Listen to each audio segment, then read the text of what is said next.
हर रोज एक नई कहानी देखने के लिए चैनल को सब्सक्राइब करें और बेल आइकन को दबाना ना भूलें। जसमीत आगरा की रहने वाली लड़की है जो कि बहुत ही स्वादिष्ट पेठे बनाती है। आसपास के लोग भी जसमीत के बनाए पेठे के बारे में बहुत तारीफ करते हैं। पढ़ाई लिखाई में जसमीत का कुछ खास शौक नहीं होता है। जसमीत अपनी माँ उमा देवी और पिता विजय के साथ रहती है। एक दिन जसमीत के घर उसकी दूर की बुआ सरोज आती है, तो जसमीत सबके लिए पेठा बनाती है और सरोज को खाने के लिए देती है। बुआ जी, आपने बताया नहीं कि पेठा कैसा है? बड़े मन से बनाया है मैंने। बेटा, ये भी कोई बताने की चीज है क्या? बहुत स्वाद बना है पेठा, खाकर तो मजा आ गया। मुझे नहीं पता था कि हमारी सरोज इतने बढ़िया पेठे बनाना भी जानती है। खाकर तो मजा ही आ गया। देखा माँ, पिताजी, मैंने आपको बोला था ना कि मैं बहुत अच्छे पेठे बनाती हूँ, लेकिन आप हो कि मेरे ही बारे में नहीं मानते। ये बात सच है। पता नहीं क्यों खामखाई मुझे पढ़ा लिखा रहे हो। अरे मैं तो कहती हूँ कि मेरी पढ़ाई लिखाई छोड़ो और मेरे लिए एक दुकान खुलवा दो। सच बहुत अच्छी चलने वाली है फिर तो हमारी दुकान, क्योंकि अब तक जिसने भी मेरे हाथ के पेठे खाए ना, बिना तारीफ किए रहा नहीं है। हम लोग तुझे इतनी मेहनत से पढ़ा रहे हैं, पैसे लगा रहे हैं, तुझे वो सब नहीं दिखाई देता है क्या? दिखा भी क्या पेठा? अरे इन सब में कुछ नहीं रखा है। पढ़ लिख कर खूब नाम कमा, हमें उसमें ही खुशी मिलेगी। तेरे पिताजी बिल्कुल सही कह रहे हैं। अरे दुकान हर रोज खुल जाती है और बंद हो जाती है, लेकिन अगर तू पढ़ लिख जाएगी अच्छे से तो तेरे अंदर का ज्ञान तो कहीं नहीं जाएगा ना। अरे मना क्यों कर रहे हो? जब बच्ची का इतना मन है, इतने स्वाद पेठे बनाती है, तो दुकान खोलने में बुराई ही क्या है? ये तो अच्छी बात है ना कि बच्ची अपना कुछ करना चाहती है, अब उसे करने देना चाहिए ना। हाँ, जसमीत के लिए अभी उसके माँ बाप हैं। अरे अभी इसकी कमाने की उम्र थोड़ी है, इसे तो बस अभी अपनी पढ़ाई पर ध्यान देना चाहिए। उमा और विजय दोनों को ही बिल्कुल भी पसंद नहीं होता है जसमीत का ये सब करना। ऐसे ही एक शाम जसमीत रसोई की तरफ जा रही होती है, तभी उमा उसे टोकते हुए बोलती है, अरे ओ जसमीत, तुझे कितनी बार मना किया है ना, हाँ? रसोई में मत जाया कर। तुझे जो कुछ भी चाहिए होता है ना, या किसी भी चीज की जरूरत हो तो मुझे बोला कर। अब जा अपने कमरे में और पढ़ाई कर। कुछ खाने का मन हो तो मुझे बता दियो। जसमीत के माँ बाप उसे रसोई में भी जाने नहीं देते हैं।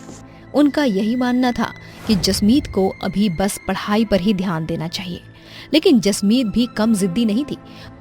वो घर वालों की नजर से बचकर रसोई में चली ही जाया करती थी और चुप छुप कर पेठे बनाती रहती है। ऐसे ही एक बार जसमीत अपनी सहेली निशा के घर जाती है। निशा, मैंने कई दिन से ना पेठे नहीं बनाए हैं। तुझे तो पता है कि मेरे माँ बाप को पसंद नहीं है, इसीलिए वो मुझे रसोई में भी जाने नहीं देते हैं। मैं क्या तेरे घर की रसोई में पेठे बना सकती हूँ? अरे ये तो मेरे लिए ही अच्छा है ना। तू मेरे घर में पेठे बनाएगी तो मुझे भी खाने को मिलेंगे। तू आराम से पेठे बना, कोई मना नहीं है तुझे। एक हफ्ते के बाद मेरे माँ बाप और पिताजी काम की वजह से ना बाहर जा रहे हैं, तब मैं अपने घर बनाऊंगी, तब अपने सब दोस्तों को बुलाऊंगी। बुलाने की भी जरूरत नहीं है, सबको पता चलेगा कि तू पेठे बना रही है तो सब लोग खुद ही आ जाएंगे। तू इतना अच्छा पेठा बनाती है, हम सब तो तेरे पेठे के फैन हैं। इसी तरह सब कुछ अच्छा चल रहा होता है। कुछ दिनों बाद विजय गाड़ी से घर आ रहा होता है कि तभी उसका एक्सीडेंट हो जाता है और उस एक्सीडेंट में विजय की आंखें चली जाती हैं। विजय अंधा हो जाता है और अब घर बैठ जाता है। काम धंधा सब कुछ छूट जाता है। घर पर मुश्किलों का पहाड़ टूट पड़ता है। एक दिन जसमीत को स्कूल से निकाल दिया जाता है। अब कुछ बताएगी कि तुझे स्कूल से क्यों निकाल दिया? 3 महीने से मेरे स्कूल की फीस नहीं गई है। 1 हफ्ते से लगातार मांग रहे हैं और स्कूल की फीस ना देने की वजह से मुझे स्कूल से निकाल दिया। घर की परेशानियों को देखकर अब उमा लोगों के घरों में काम करने लग जाती है। अपनी माँ को लोगों के घर में काम करता हुआ देखकर जसमीत को बिल्कुल भी अच्छा नहीं लग रहा था। घर में इतनी ज्यादा परेशानी आ गई है, माँ को लोगों के घरों में काम करना पड़ रहा है और मैं कुछ नहीं कर पा रही। नहीं जसमीत, यही वो समय है जिसमें मुझे अपने परिवार के लिए कुछ करना होगा, खड़ा होना होगा। मुझे अपने पिता की आंखों का इलाज करवाना है, उनकी आंखों की रोशनी वापस लानी है। जसमीत अब अपने परिवार वालों से छुपकर हर शाम ताजमहल के पास पेठा बेचने लगती है। जसमीत हर तरह का पेठा बेचती है। लोगों को जसमीत का पेठा काफी पसंद भी आने लग रहा था। लोग अब जसमीत से भी पेठा खरीदने लग जाते हैं। एक दिन जसमीत को बहुत बड़ा ऑर्डर मिलता है। इतना बड़ा ऑर्डर! मेरी मेहनत रंग ला रही है। लोगों को सच में मेरे बनाए पेठे बहुत पसंद आ रहे हैं, तभी मुझे इतना बड़ा ऑर्डर मिला है। मैं अब और भी ज्यादा मेहनत करूंगी, बहुत मेहनत करूंगी। जसमीत अब इसी तरह बहुत मेहनत करती है और धीरे धीरे पैसे भी जोड़ने लगती है। एक बार उमा जसमीत को पेठा बेचते हुए देख लेती है। घर आते ही उमा जसमीत से सवाल करने लगती है। अरे ये क्या है जसमीत, तू पेठे बेचने लग गई? मैंने और तेरे पिताजी ने तुझे कितना मना किया था, लेकिन तूने हमारी बात का कोई मान नहीं रखा। माँ, मुझे आपकी और पिताजी की बहुत इज्जत है, बहुत चिंता है, लेकिन इस वक्त हमारे लिए पैसे इकट्ठा करना बहुत जरूरी है और मैं पैसे ही जमा कर रही हूँ ताकि मैं पापा की आंखों का इलाज करवा पाऊँ। जसमीत की बातें सुनकर उमा भी कुछ नहीं बोल पाती है और अब वो भी जसमीत के साथ लग जाती है। अब दोनों माँ बेटी मिलकर पेठा बनाते हैं और बेचते हैं। पैसे जमा हो जाने के बाद जसमीत अपने पिता की आंखों का इलाज करवाती है और विजय की आंखों की रोशनी वापस आ जाती है। जसमीत बेटा, आज मुझे तेरे ऊपर बहुत गर्व है। तूने इतने बुरे हालात में घर को संभाला, अपने पिता की आंखों का इलाज करवाया। आज मैं इस दुनिया को वापस अपनी आंखों से देख पा रहा हूँ, वो बस तेरी वजह से। आज मुझे अपनी बेटी पर बहुत गर्व महसूस हो रहा है। हाँ जसमीत, सच में आज तूने हम दोनों का सर गर्व से ऊंचा कर दिया।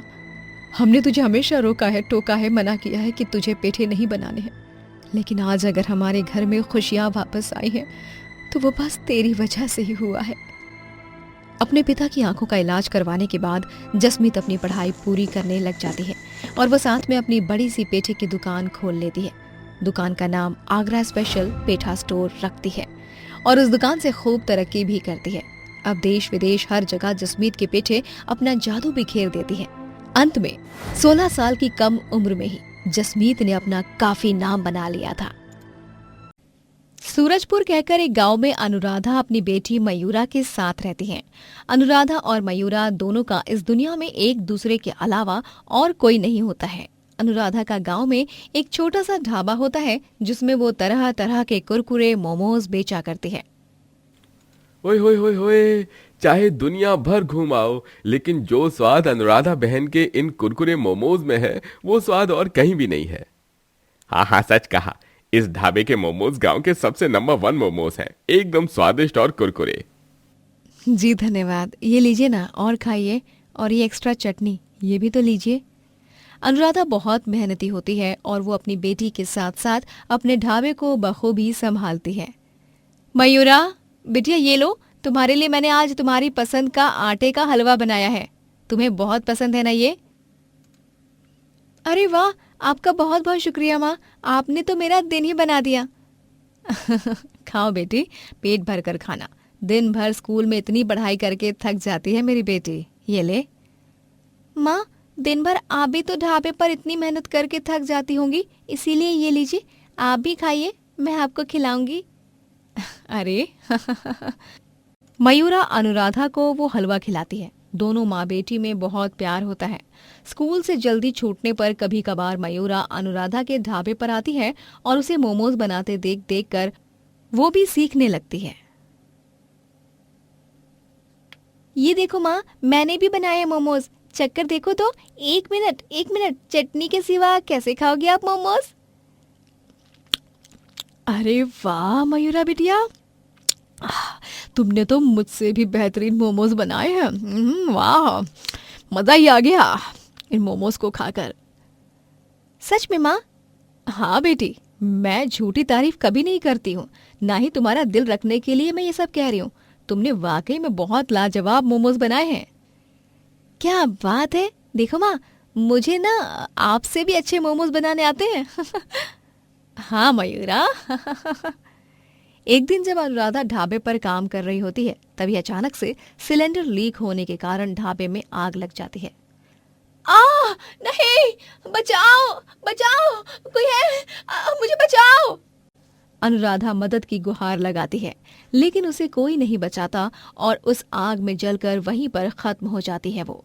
जिसके बाद मयूरा पूरी तरह इस दुनिया में अकेली पड़ जाती है और काफी दुखी हो जाती है। कहाँ चली गई मम्मी आप? मुझसे इस दुनिया में अकेले छोड़कर कहाँ चले गए आप? लौट आओ ना माँ। माँ, आपकी मयूरा बिना आपके कैसे जिएगी माँ? बताइए ना माँ। भगवान जी, मुझे मेरी माँ लौटा दो। मैं आपसे मेरी माँ की भीख मांगती हूँ भगवान जी। मुझे मेरी माँ वापस दे दो माँ। उनके बिना मैं कैसे जीऊंगी? मयूरा के पास कुछ पैसे नहीं होते हैं, जिस कारण वो अब ना तो उसे घर मालिक घर में रहने की जगह देता है और ना ही स्कूल वाले पढ़ने देते हैं। किराया और फीस ना चुकाने पर अब मयूरा भीषण ठंड में भी सड़क पर सोती है और कई दिनों तक भूखी रहती है। आज अगर माँ होती तो वो मुझे कुछ न कुछ खाने को देती। मैं कहाँ ढूंढूं उन्हें? कहाँ चली गई वो मुझे इस हाल में छोड़कर? उनके बिना कितने बुरे हाल हो चुके हैं मेरे। माँ, आपकी बहुत याद आ रही है माँ। नदी में बहते हुए श्राद्ध के फल और मंदिर के बाहर मिल रहे थोड़े बहुत प्रसाद से ही मयूरा अब अपना पेट भरने लगती है। वो अपने लिए अब एक काम ढूंढने निकल पड़ती है, लेकिन कई दिनों तक काम ढूंढने पर भी उसे कोई काम नहीं मिलता। कहीं भी कोई काम नहीं मिला मुझे। अब मैं क्या करूँगी? मुझे काम की सख्त ज़रूरत है। मैं यूँ हार नहीं मान सकती। माँ चाहती थी कि मैं अपने जीवन में आगे चलकर सफल हो जाऊँ और खूब नाम कमाऊँ। मैं उनका ही सपना तो पूरा करके ही रहूँगी और जी जान लगाकर कड़ी से कड़ी मेहनत करूँगी, फिर चाहे कुछ भी हो जाए। मयूरा अब फूलों को तोड़कर गांव में जगह जगह जाकर फूल बेचने लगती है। वो उन फूलों का गुलदस्ता भी बनाती है और उसे भी बेचती है। फूल ले लो फूल, ताजे ताजे खुशबूदार फूल। फूल ले लो फूल, तरह तरह के सुंदर और रंग बिरंगे फूल। फूलों को बेचकर मयूरा अब 3 से 4 महीनों में अच्छे खासे पैसे जोड़ लेती है और वो अपना एक ठेला खरीदकर अनुराधा की तरह कुरकुरे मोमोज बेचने लगती है। काका जी ये लीजिए, ये आपके फ्राइड कुरकुरे चिकन मोमोज, और काकी जी ये आपके स्टीम्ड वेज मोमोज। अरे वाह, क्या बात है मयूरा, तुम तो अपनी माँ से भी अच्छे मोमोज बनाती हो। वाह, दिल खुश हो गया इन मोमोज को खाकर। बिल्कुल सही कहा तुमने। ये मोमोज तो अनुराधा बहन से भी अच्छे और कमाल के हैं। मैं तो एक और प्लेट खाऊंगी। क्यों नहीं काकी जी, ये लीजिए ना, मैं एक और प्लेट लगा देती हूँ। मयूरा के मोमोज अब पूरे गांव में उसकी माँ के मोमोज ढाबे की तरह ही प्रसिद्ध हो जाते हैं और ये देखकर उस गली का दूसरा मोमो वाला रंजू बहुत गुस्सा होता है और वो मयूरा से जलने लगता है। इस मयूरा की तो ऐसी की तैसी, इसके कारण ही मेरे ढाबे पर कोई मोमोज खाने नहीं आ रहा है। इसे तो मैं अब सबक सिखा कर ही रहूंगा। रात और रात इसे यहाँ से भगा दूंगा। क्रूर रंजू मयूरा के ठेले को रात में तोड़कर चला जाता है। सुबह सुबह अपने ठेले के टुकड़े टुकड़े देखकर मयूरा बहुत उदास हो जाती है। ये क्या हो गया मेरे ठेले को? किसी चोर उचक्के ने ये सब किया है, मैं जानती हूँ, लेकिन मैं हिम्मत नहीं हारूंगी। माँ हमेशा कहती है, चाहे जीवन में कितनी भी मुसीबत क्यों ना हो, हमें हार बिल्कुल नहीं माननी चाहिए और हर मुसीबत का डटकर सामना करना चाहिए। मैं नया ठेला लाऊंगी अब। मयूरा अब नया ठेला लगाती है और उसकी इसी हिम्मत और साहस को देखकर रंजू का गुस्सा और ज्यादा बढ़ जाता है। ये क्या, रस्सी जल गई लेकिन फिर भी बल नहीं गया। ये खुद को अपनी माँ की तरह ही होशियार समझती है। ठीक है, इसका भी वही हश्र होगा अब। उस रात मयूरा अपने ठेले के पास के पेड़ के पीछे छुप जाती है। मैंने पुलिस काका को फोन कर दिया है। मुझे पूरा यकीन है आज मेरे नए ठेले को तोड़ने के लिए वो नालायक चोर उचक्का, ये सनकी आदमी जरूर आएगा। तभी रंजू वहां आता है।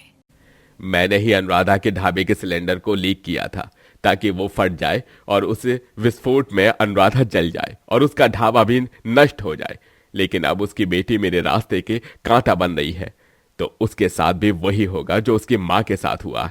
मैं अब इस ठेले में रखे सिलेंडर को भी लीक करूंगा ताकि कल सुबह तक वो छटंकी मयूरा है ना, वो गैस जलाए तो सिलेंडर फट जाए और उस विस्फोट में वो जलकर मर जाए। क्या? इसका मतलब इसी ने मेरी माँ को मारा था? ये मेरी माँ का कातिल है। रंजू कुछ करता उससे पहले ही वहां पर पुलिस आ जाती है और उसे गिरफ्तार करके ले जाती है, जिसके बाद उसे उम्र भर की कैद की सजा मिलती है और इसी के साथ अनुराधा को इंसाफ मिलता है और मयूरा अपने मोमोज ठेले से पैसे कमाकर गांव में अपनी माँ की तरह ही एक बड़ा सा ढाबा खोलती है और खूब तरक्की करती है।